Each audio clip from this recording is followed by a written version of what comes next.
మొత్తంగా కుప్పం, మంగళగిరి, పిఠాపురం నియోజకవర్గాల్లో గెలిపే లక్ష్యంగా వైసీపీ పూర్తి ఫోకస్ పెట్టింది. సామాజిక సమీకరణాలు, అభ్యర్థుల సామర్థ్యాలను బేరీజు వేసుకున్న తర్వాతే ఆయా నియోజకవర్గాల్లో మార్పులు, చేర్పులు చేసినట్లు తెలుస్తోంది.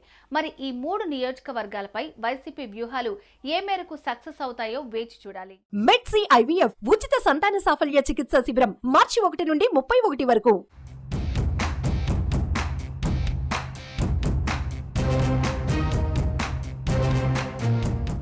ఏపీ ఎన్నికల్లో వైసీపీ వ్యూహాత్మకంగా అడుగులు వేస్తోంది. వైనాట్ 175తో పాటు వైనాట్ కుప్పం నినాదంతో సీఎం జగన్ ఎన్నికల బరిలోకి దిగారు.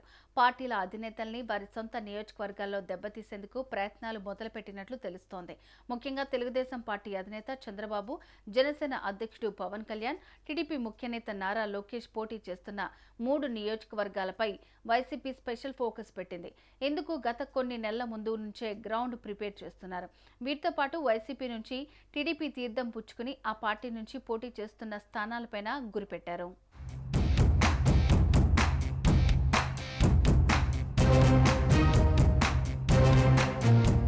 చిత్తూరు జిల్లా కుప్పం ఈ నియోజకవర్గం టీడీపీకి కంచుకోట. 1983 నుంచి అంటే పార్టీ పెట్టినప్పటి నుంచి ఇక్కడ టీడీపీదే గెలుపు. అయితే ఈసారి ఆ సెంటిమెంట్ ను మార్చేయాలని భావిస్తోంది వైసీపీ అధిష్టానం. మాజీ సీఎం చంద్రబాబు ఇక్కడ వరుసగా 7 సార్లు గెలిచారు. మరోసారి తన అదృష్టాన్ని పరీక్షించుకుంటున్నారు. చంద్రబాబు వరుసగా విజయాలు సాధిస్తున్న కుప్పంపై జగన్ ఫోకస్ పెట్టారు.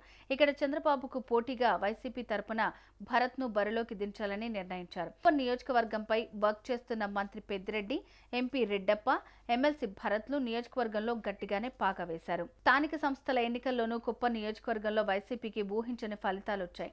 నియోజకవర్గంలో దాదాపు 70% సీట్లు వైసీపీ గెలుచుకుంది. తెలుగుదేశం పార్టీకి మొదటి నుంచి కంచుకోటగా ఉన్న కుప్పం మున్సిపాలిటీపై వైసీపీ జెండా ఎగిరింది. ఇప్పుడు నేరుగా సీఎం జగన్ రంగంలోకి దిగనుండడంతో కుప్పంలో సమీకరణాలు మారతాయని చిత్తూరు జిల్లా వైసీపీ నేతలు అంటున్నారు.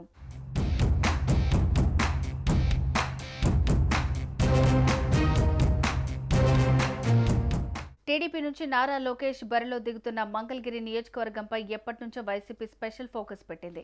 ఈసారి మంగళగిరిలో లోకేష్ పై బీసీ కార్డు ప్రయోగించాలని వ్యూహరచన చేస్తున్నారు. ఇందులో భాగంగా ప్రస్తుత ఎమ్మెల్యేగా ఉన్న ఆర్కేను కాదని మంగళగిరి ఇన్ఛార్జిగా గంజి చిరంజీవిని నియమించిన జగన్ చివరకు మనసు మార్చుకున్నారు.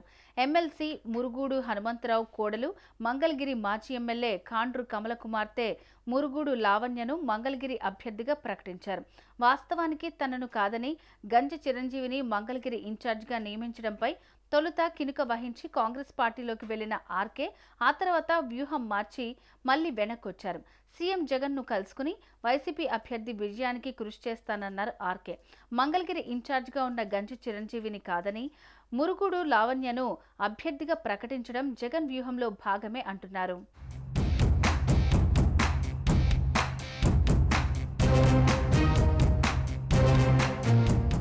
ఇక తనపై ఒంటికాలిపై లేస్తున్న జనసేన అధినేత పవన్ కళ్యాణ్ కు చెక్ పెట్టేలాగా సీఎం జగన్ పావులు గదుపుతున్నారు. ఈసారి పవన్ పిఠాపురం నుంచి పోటీ చేస్తారన్న ప్రచారంతో ఇప్పటికే అక్కడ ఇన్ఛార్జిగా బాధ్యతలు చేపట్టిన ఎంపీ వంగ గీతను వెనక్కి పిలిపించినట్లు తెలుస్తోంది. పవన్ కు ధీటైన అభ్యర్థి కోసం అన్వేషిస్తున్నారు. ముద్రగడ పద్మనాభాన్ని పార్టీలోకి తీసుకుని ఆయన్ను పిఠాపురం నుంచి పవన్ కళ్యాణ్ పై బరిలో దింపాలని యోచిస్తున్నారు. తాడేపల్లి గూడెం సభలో పవన్ వ్యాఖ్యలు, దీనికి బదులుగా ముద్రగడ పద్మనాభం లేఖ రాయడాన్ని చూస్తే ముద్రగడ ఎట్టి పరిస్థితుల్లో జనసేనలో చేరే అవకాశం కనిపించకపోవడంతో ఆయన్ను పార్టీలో చేర్చుకునేలాగా సంప్రదింపులు జరుగుతున్నాయి. మరోవైపు పిఠాపురం స్థానిక పార్టీ నేతల నుంచి ఐపాక్ టీం అభిప్రాయ సేకరణ చేస్తోందట. పవన్ పోటీకి దిగితే వైసీపీ నుంచి ఎవరు సరైన అభ్యర్థి అవుతారనే అంశంపైన ఆరా తీస్తోందట. వంగ గీత పర్ఫార్మెన్స్ బాగానే ఉన్నప్పటికీ పవన్ పై పోటీ చేసే వాళ్లు అగ్రెసివ్గా ఉండాలని లెక్కలు వేస్తోందట.